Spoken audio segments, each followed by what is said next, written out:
ready with questions. Yes.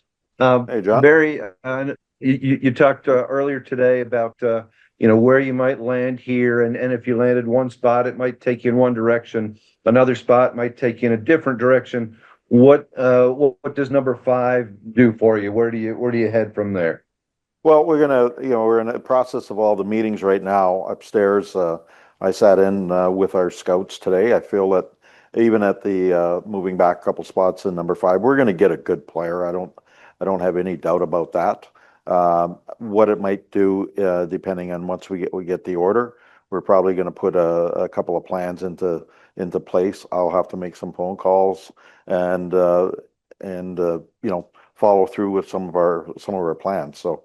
I think, when we get through with all the process, we have the combine coming up, as well as some interviews with the players, especially what we think is probably the guys will be in probably the top 10 for sure. We'll do a lot of background checking, do all that. And once we get that in order, we'll try to figure out what everybody else is doing and have a few plans in place to go in the direction we need.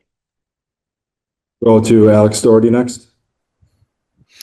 Hey, Barry, obviously, going into this, the odds of getting 1 or 2 were much lower than what happened, getting either 3, 4, or 5. Or were you kind of planning all along to kind of like knowing that this was probably the most likely scenario is dropping to 4 or 5? Well, I think when we understood how the lottery works, yeah, you're in that position where you're out against the field. In terms of the odds that there is a likelihood that could happen. I was hoping it didn't, but at the same time, I feel, like I say, feel very comfortable. We're still going to get a good player to add to our pool, and it'll all depend on what happens in front of us in terms of the teams. I'll try to get a better handle on that as I'm sure all the teams are now in their draft meetings, or if they're not in that process right now, they will be shortly, and there'll be a lot of work ahead of us from now to the draft. So, but I feel very confident we're going to get a good player. Brooks Bratton. Barry, you mentioned it. Not only this number 5 pick, but 2 more in the first round, and obviously some high choices to come as well in the next few years, as you mentioned earlier today. But how do you kind of view this draft now overall as a whole, as you have these meetings and you plan and prepare? What's kind of the mindset going into this draft now in particular? I think it doesn't change a whole lot. I think, that you have a little more clarity now because the fact that you know where you're picking. That is something that, obviously we're like everybody else hoping for the first pick overall, and then you have a lot more options. I think at 5 you still have we're going to still have a good player. I think the options are, depending on what happens in the 4 picks before us, will send us in different directions, and I think we'll be trying to maneuver with our picks either to move up or move back or to collect extra picks. Maybe we move them back a year. There's all those scenarios that we'll go through. And what we decide on in terms of and where we go with that will sort of, some of it will be reactionary, some of it will be obviously once we make our first pick, then we'll probably have, like I say, it's scenario 1, 2, or 3, and we'll do a lot of prep work before. So I think that part of it will set us on our path, and we'll know what we're doing in our, obviously our second first round pick and our third first round pick, there's still lots of good players, and we have some holes to fill, and we're going to do that in the draft. And it could be a hockey trade. There's a lot of different options, and asking me right now the exact path we're taking, I couldn't give you that until we get through all these meetings, the scouting meetings, and then a lot of phone calls and conversations after that. Nick Keyser. Barry, you kind of already talked about how the hockey trade might be a possibility for you guys, and now that you have these picks and kind of know where they're at, do you see these picks later as more as a thing that you can weaponize and maybe acquire some other players, or do you kind of understand that you stand pat and you can kind of build off of this no matter what?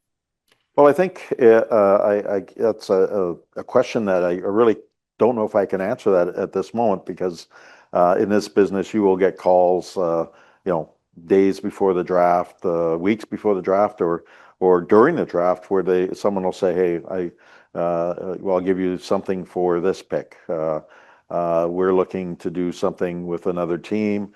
Can we do something with you as a um, reactionary to what another team does?" So there's going to be lots of things and lots of balls in play, and we'll have to just make sure we make really solid hockey decisions when we do that. Russell? Barry, it's been quite a while since you guys have had a chance to pick in the top five like this. What does adding the number five overall player, even though it's a mystery at this point, what does that do you think, for the prospect crop that you guys have right now? Well, I think as I talked earlier today with the media here, is that I think we have a real good prospect pool, wanting to add top end players through the draft. You usually acquire them three ways: through the draft, which is the building process, through a trade, or through free agency. And uh, I think we're looking at the draft as a foundational piece for us to do that. One of the weapons that you can use. So we haven't drafted.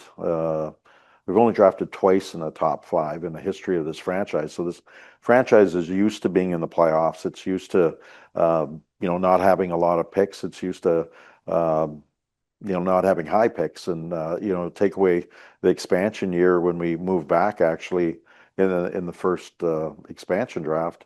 We had to move up by using, I think it was a second round pick to get David Legwand. We haven't been in the top five since Seth Jones. And then we had a fairly quick turnaround where we were back in the mix a year or two later. So all that being said, I think this is just another piece that is going to be very, very valuable for this franchise going forward for hopefully a decade or more. So this is a very important draft for us. I know we're going to get a really good player, and we're going to keep adding those. We're going to have to show some patience on our side with some of our young guys, and we're going to have to step up with some of our people that are already on the roster to take the next step or have really solid years. We've done a lot of things as a team over the years that has been very successful in the strength.